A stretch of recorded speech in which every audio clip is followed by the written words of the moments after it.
E aí, pessoal, beleza? Meu nome é Luciana, sou professora de História, Geografia e Atualidades aqui de Campo Grande, Mato Grosso do Sul. O tema da aula de hoje vai ser sobre o Renascimento, que foi um movimento cultural, político, econômico, artístico, literário que ocorreu na Europa entre o século XIV e o século XVI. Esse movimento ele vai causar uma mudança de mentalidade na maneira de pensar das pessoas. O foco do Renascimento vai ser na Itália, portanto. Então, o contexto histórico do Renascimento vai ser aí o declínio e desestruturação do feudalismo, a formação dos estados nacionais e do absolutismo.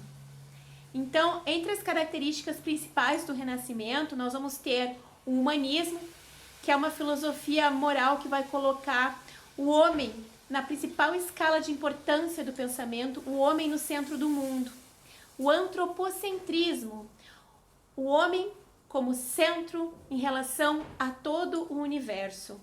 O Renascimento vai se inspirar na cultura greco-romana, na cultura clássica, trazendo também elementos para a arte, para a literatura, desse contexto clássico romano e grego. Outra característica seria o naturalismo, né? Seria a admiração pela natureza, a captação do real na arte. O racionalismo, então a razão é capaz de atingir a verdade absoluta. E o hedonismo, que seria aquela questão, né, da filosofia grega, né, da busca pelo prazer, ok? Então essas são as principais características. Então o Renascimento ele é um movimento elitista, dele vai participar a nobreza, a burguesia e o clero. Durante o Renascimento vai ressurgir a figura do mecenas, ou seja, aquele nobre que vai patrocinar o artista, né, a pintura, a literatura. E dentre as famílias de destaque nós vamos ter a família Médici de Florença. Lembrando que a figura do mecenas, tá? Ela é romana, isso já existia aí durante, né, o período do Império Romano. O Renascimento ele vai estar dividido em 300, 400 e 500.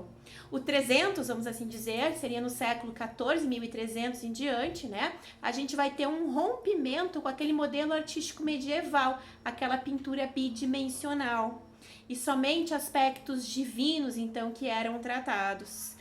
Lembrando que a pintura medieval não retrata só essa questão do divino, a questão da religião, né, do cristianismo, ela vai retratar também cenas do cotidiano, mas aqui durante o Renascimento ela vai ter aí uma modificação, né?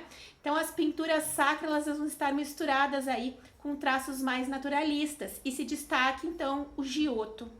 Depois nós vamos então para o 400, 1400 em diante, o século XV, né?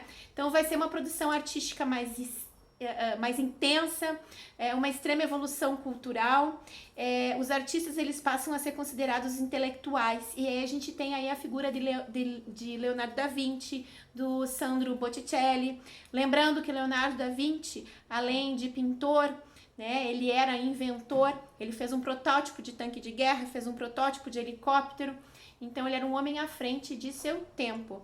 Dentre as pinturas de Leonardo da Vinci, a gente vai ter a Última Ceia, a gente vai ter a Mona Lisa e ele vai fazer o homem vitruviano, né, de braços abertos, então, que seria a figura central aí do universo, né, representando então o antropocentrismo. Posteriormente, a gente vai ter também o 500, né, o 1500 no século XVI. Aqui a Igreja Católica ela vai ter um papel central no Renascimento, ela vai se tornar o grande mecenas, né, dos diversos artistas. E aqui que a gente vai ter aí a pintura do teto da Capela Sistina, né?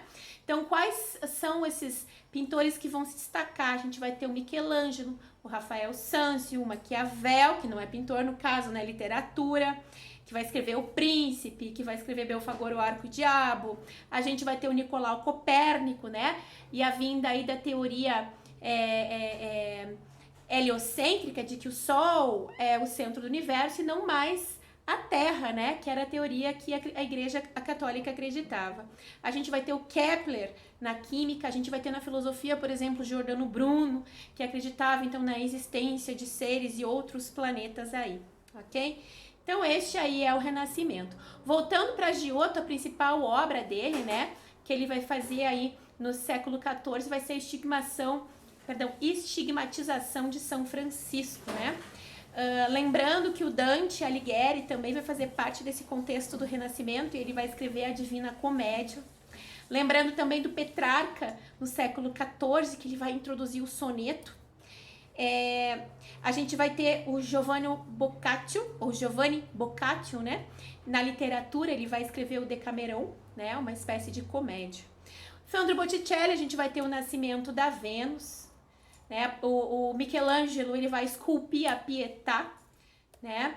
E não podemos esquecer também da Capela Sistina, já falei antes para vocês, né? Que a gente vai ter aí o Michelangelo, o Botticelli nas artes, e os arquitetos principais, que seria o Baccio Pontelli e o Giovannino Dolce, né?